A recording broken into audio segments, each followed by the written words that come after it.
Hello and welcome to Back to Health. My name is Dr. Philip Corbin. Today we're going to talk about the subject of inflammation. Now this is a very significant health concern in our population today. Many people are on constant medicational doses to help control inflammation. When we get injured, we understand that inflammation does occur. And we need to kind of understand this from a systemic nature and how we're able to best control that through proper dietary and supplemental interventions. So today that's what we're really going to talk about. First, we're going to kind of give you an understanding of a practical perspective of what inflammation really is and why diet is such a critical component. And then we're going to talk a little bit about what really the biochemistry behind eating in this fashion is and why it's so critical.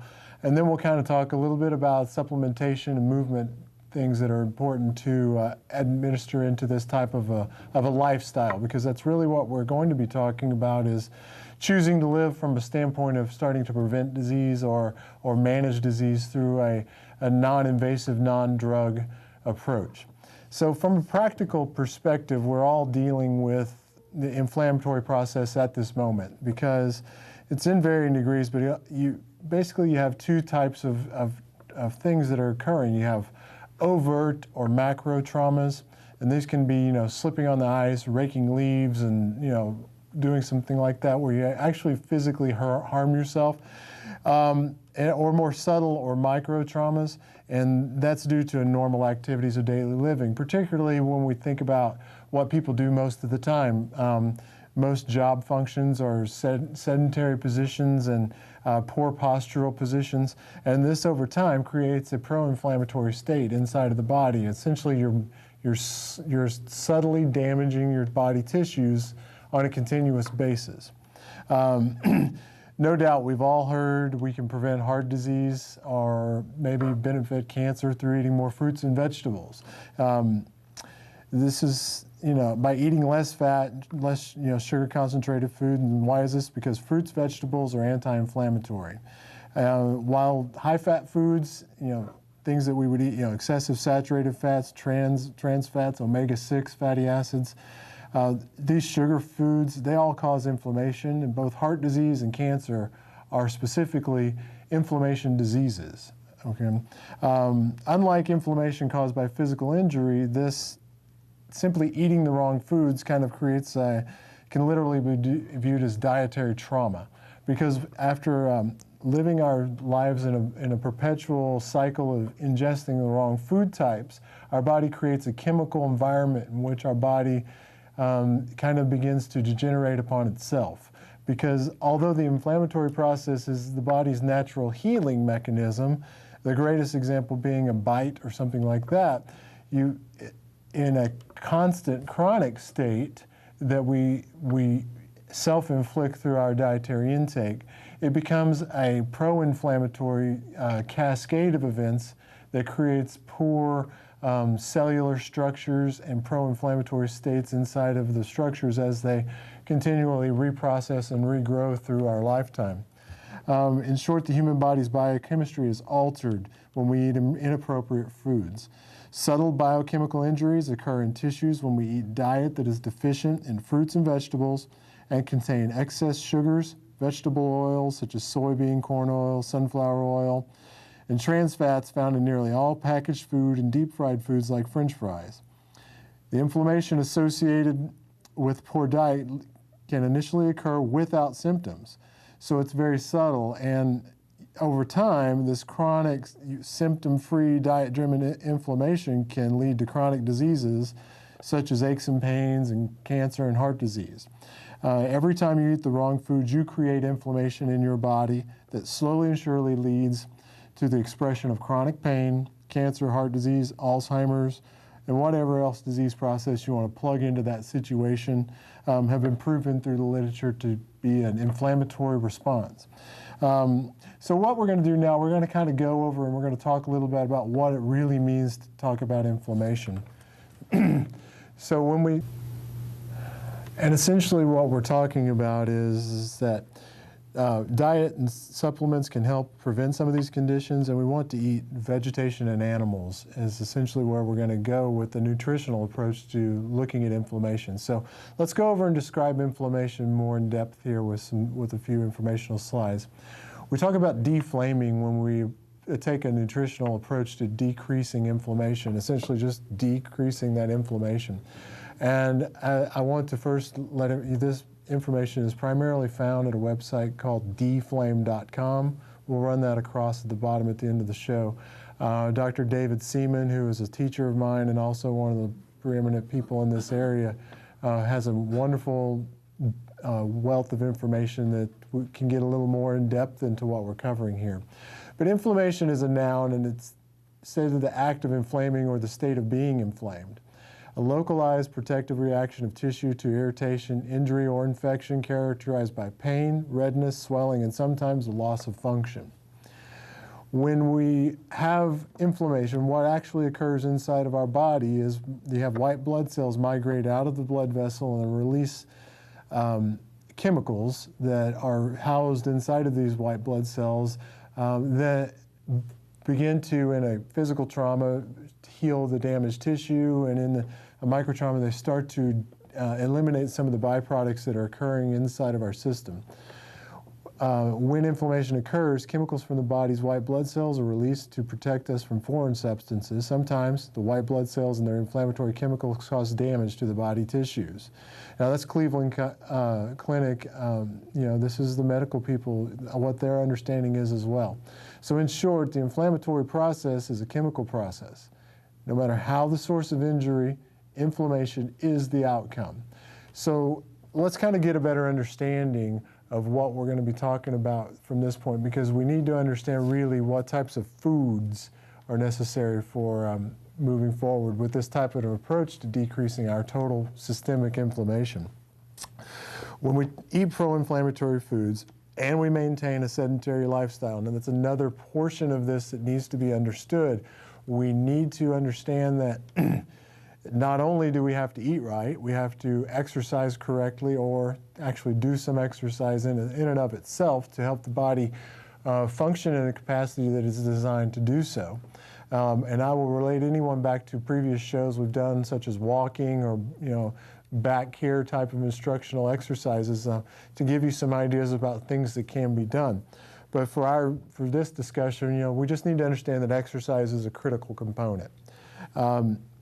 It leads to a state of chronic inflammation when we eat this way. Far too many people depend on anti-inflammatory drugs just to get through the day. In my office, it's unbelievable the amount of medications, and many of them consist in that non-steroidal anti-inflammatory family. Consider the well-known drugs: corticosteroids, aspirin, ibuprofen, and now like COX-2 inhibitors that have been like Vioxx and Celebrex. They're taken for the purpose of reducing inflammation, but these drugs are taken to reduce the production of a certain chemical that is known as prostaglandin E2. Now, this is not a context for me to teach everyone biochemistry. We just need to kind of understand what goes on. When we ingest these foods, they're broken down and taken to their chemical constituents. And in that process, one of the mediators that occurs is we get a prostaglandin E2. It is well known that PGE2, prostaglandin E2, is found from fatty acids that we eat, specifically omega-6 fatty acids. They're found in all grains, cereals, flour products, most processed packaged foods, and commonly used oils. It includes soybean oil, peanut oil, sunflower oil, safflower oil, and cottonseed oil. Additionally, most of our domestic meats and eggs are fed exclusively grains and corn. And this leads to meat and egg supply that is pro-inflammatory from the perspective of a fatty acid composition. So essentially what we're talking about here is we're understanding that we are designed to eat fruits and vegetables. In most of our history as a species, we ate fruits and vegetables and meats that we could either hunt or catch. And so that gives us free-range beef and deer and those types of things, and then fish as well. It is the nature of the production and the industrialization of things that has allowed us to produce such things as processed sugars and flours, and we create a bigger food source that most people experience most of their diet from, which our body is not efficiently capable of managing. And so in this process, we are understanding that this prostaglandin issue tends to be a big issue. So as we look at that, essentially that prostaglandin E2 is giving us this micro trauma that we mentioned earlier. So what I want to do now, I want to kind of go back over here and kind of describe to you what I mean by this micro trauma and macro trauma. Inflammation due to macro trauma. Most of us think about inflammation in the context of an acute injury in which swelling takes place. This could be called acute inflammation, typically caused by an obvious physical injury of some kind: car accident, sprain your ankle, twist the wrong way, slip on the ice, go out and rake the leaves for 3 hours. All of these things can be considered macro trauma. You can understand why it occurred. When we talk about the macro trauma, it's characterized this type of physical injury that leads to immediate or acute inflammation. When we talk about micro trauma, it can also be subtle, and so we kind of use the term micro trauma. The best example of micro trauma is working in a posture that stresses and progressively weakens and subtly damages our tissues without obvious injurious event as one can remember. This is the classic example that we'll see very often inside of our office, where a person can't really describe when this moment occurred. It's something that's gone on again and off again over the course of many years, and they can't really pinpoint any event which precipitated this symptoms that they're starting to understand. What we're understanding on a deeper level now is that it's this subtle micro trauma, daily poor postures and poor diet. Inflammation and pain appear to develop slowly, and there's no significant injurious event like a car accident. Before we know it, we have chronic pain, achy type of pain. It always seems to be around. We often mistakenly shrug these off as aging, which is only partly true. So when we think about these things, we really need to understand that we're essentially a compilation of all the things that we do to and of ourselves, and we kind of need to understand that in a greater context. When we look upon our diet, we need to understand that there are some things, and we need to pause there.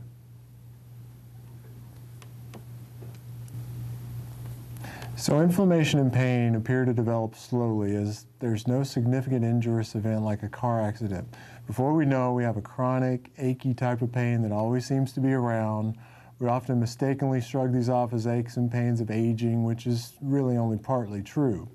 So what we need to understand is that when we look upon how our body experiences these micro traumas and how our body processes the food constituents in which we eat, it essentially sets ourselves up for many, many of the conditions in which people most commonly have to deal with. And so when we consume certain things like domestic animal products that contain excessive fatty acids, or they're a pro-inflammatory omega-6, or too few of the anti-inflammatory omega-3s, which many of us have started to understand through very effective marketing of those products, we are better understanding that we're able to modify how our body handles these issues.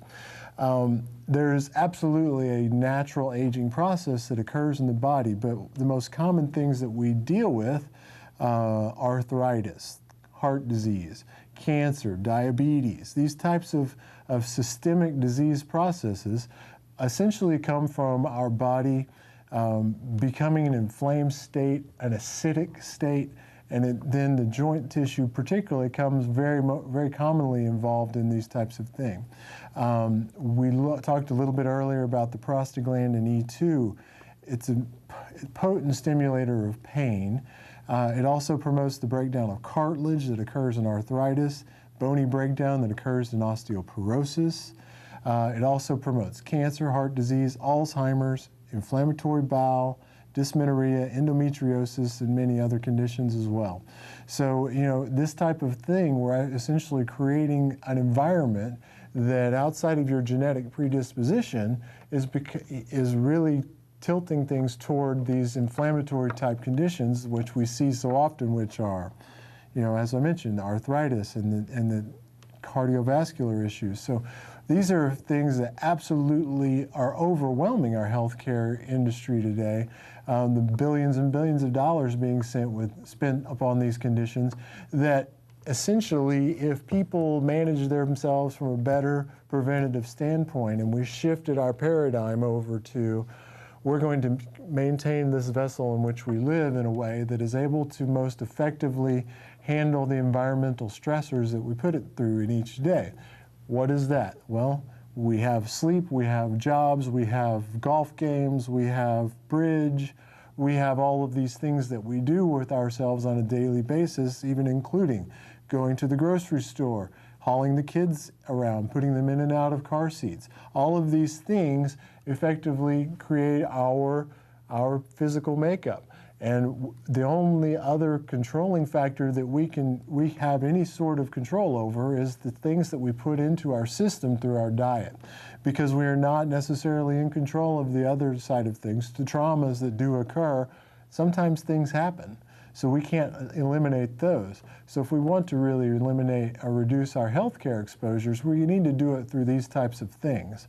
So what we need to start to understand is such things as diseases that are promoted through omega-6, things like heart attacks, thrombotic stroke, arthritis, asthma, colitis, headaches, cancer metastases, osteoporosis. These things are devastating to our healthcare industry.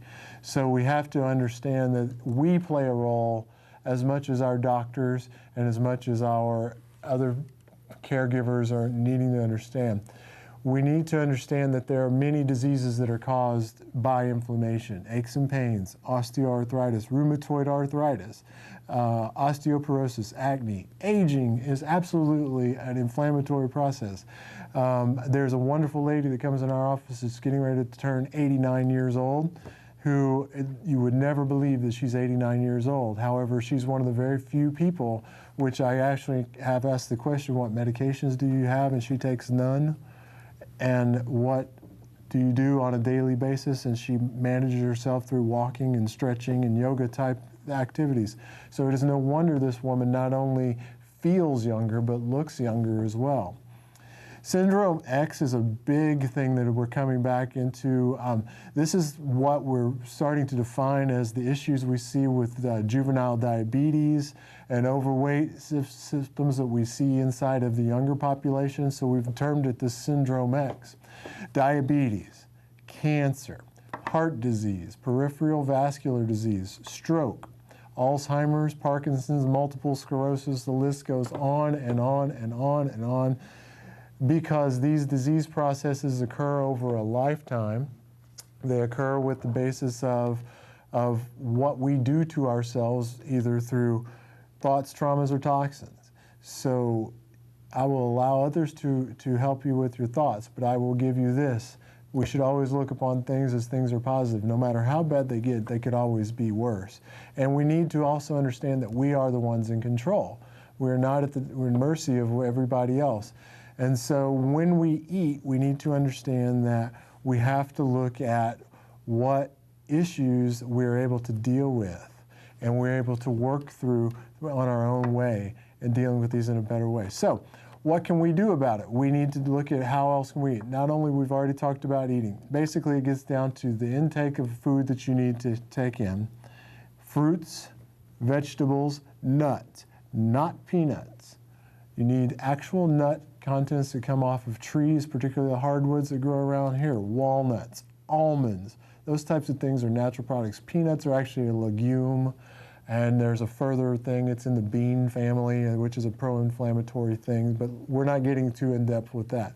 Fruits, vegetables, nuts, lean meats, preferably grass-fed, or fish, and then we need to look at a supplementation, because in many of the products that we have to consume due to the nature of our society, much of the growing processes and all, eliminate some things that we need to be considering. We're going to go back over here and look at some supplement recommendations. Multivitamins and mineral. This, basically everyone needs to be taking a multivitamin every day. Magnesium is one of the primary constituents that is taken out of our food sources through the growing processes as they're initiated in today's society. And so that is something that is necessary. It helps a lot with digestion, and magnesium is a very critical component that many people are lacking. We should all take on a daily basis a concentrated omega-3, your EPA, DHA fish oil. These types of things can be obtained, and those first three things are very basic and should be included into everyone. Vitamin D is something that is very simple and very effective. There's been a lot of current literature out there, magazine articles and stuff talking about the effects of vitamin D. But I'll say specifically to that one, if you do spend time out in the sun in the absence of sunscreens, it's fine to do so in small periods of time, and vitamin D is very well processed from our body in that environment. Coenzyme Q10, or a lot of times referred to as CoQ10. This is a coenzyme that's in that biochemical process and is very alpha-lipoic acid, acetyl-L-carnitine. These things are also coenzymes that affect our body in a positive way and create an anti-inflammatory state. Ginger, turmeric, and botsuela, these are roots and garlic as well that are very fundamentally basic in that chemical process that decrease inflammation. Glucosamine and chondroitin, particularly people that have joint issues, as well as calcium hydroxyapatite. You need your calcium, you need your chondroitin, particularly if you've damaged yourself through physical traumas. Joints respond very positively with those. And in the gut itself, we need to look at probiotics, because so often people, due to the nature of what they eat, they essentially kill the bacteria inside of their system. So we really need to stop and understand that we are what we eat, we are what we do to ourselves. So it seems pretty simple to me. If we eat the correct foods, if we take care of ourselves in a way that our body is able to handle the environments, and that means we exercise and keep our musculature able to respond adequately, simple things like balance, which we've talked about on previous shows. These types of things can be positively affected through exercise. And then if we give our body an opportunity to respond appropriately when there is an injury that does occur, then we're able to manage ourselves from a better state. So prevention starts from each individual. And so we talked about lots and lots of information here today. Deep biochemical things that you have no real need or probably even want to understand, even on the basis that I do, much less on the basis that these people researching it understand it. And that's not necessarily. The secret is keeping it simple. Let's take a person and make them walk daily, or most of the days of the week. Let's have them eat properly, or at least most of the days of the week. Let's have them stretch. Let's have them manage themselves if they have to keep constant habitual patterns of posture, say in a seated desk job or something like that, that they understand what they are doing to themselves through educating them, and they understand how to manage that more effectively through allowing their body to move and get out of those positions on a consistent basis. So if I wanted to say what are some simple things we could do, please, the supplementation thing is very simple. And if you'd like, please contact me at the office and I can give you some further information on specific products or forward this information on to you. If you're the type of person, okay, and just say you eat 3 meals a day, 7 days a week, that's 21 meals out of the week. I've had a gentleman recently, well, I eat oatmeal every morning, and from what you talked about, this is something I shouldn't be doing. And I'd say to him, well, that's 7 out of your 21 allotment. What are you doing on those other 14? So let's not step outside of reality. I like pizza as much as the next person. But what we try to do is we try to limit ourselves to those things, and they are more of a shift away from our normal activities and what we do on a daily basis. You know, I'm as guilty as many that have children. It is so simple to throw something in or drive through a McDonald's or something like that because of time constraints and just needing to deal with things in an efficient manner. But this is not the best thing for us, and it's something that is essentially killing us in a very slow, methodical way. And so when we stop and do this, well, I can't give up certain things. Well, then don't. But you have to understand that each time you make a concession on those things, you're also going to have to deal with the consequences on the other side. So, and I think that is the big thing that I'm seeing today when people look into what is really going to happen with the healthcare things of tomorrow, particularly in this next year, is that, hey, you know, maybe we haven't been doing the things that we were supposed to have been doing, or maybe some information that we haven't needed to have has been given to us to understand how we can best manage our health care. Because what we really do is we really control what we do and what we are.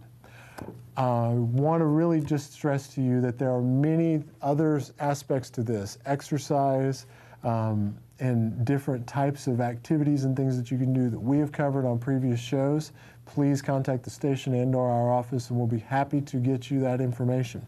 I want to steer you toward a website which is called deflame, deflame.com. And that is a wondrous source, and it has multiple links out to such researched articles and things of that nature that we've talked about from here, that if you want to get deeper and further information, you want to print some of this stuff out the next time you're going into your doctor's office for your annual exam and say, hey, how much of this stuff if I'm taking these types of medications for these types of things, what can I do over here on this side of things so I can better control my health care and I'm not dependent upon that pill or that procedure to deal with my health. You know, let's start to be responsible in our care. Let's start to be responsible in managing this. And a lot of our other systemic issues as a society can heal themselves with that same type of intent. So we have covered a lot of information, some deep information that, you know, maybe needs to be ingested and thought out of again. So again, I invite you to visit our website, lifetimewellnessltd.com, for further information, or deflame.com for this specific topic matter. On future shows, we're going to be talking about some things that we want to look upon in the future. I'm working with a financial advisor to come in and talk to us about the upcoming changes and how they're going to affect particularly seniors and people that need to manage their money because they are on limited budgets. We're always inviting you to write in, call in. If there's any specific topic that you would like to have answered in a deeper, more meaningful way than perhaps answers that you've gotten in the past. This is your show, and we want to be here for you. My name is Dr. Philip Corbin. This is Back to Health. Thank you very much.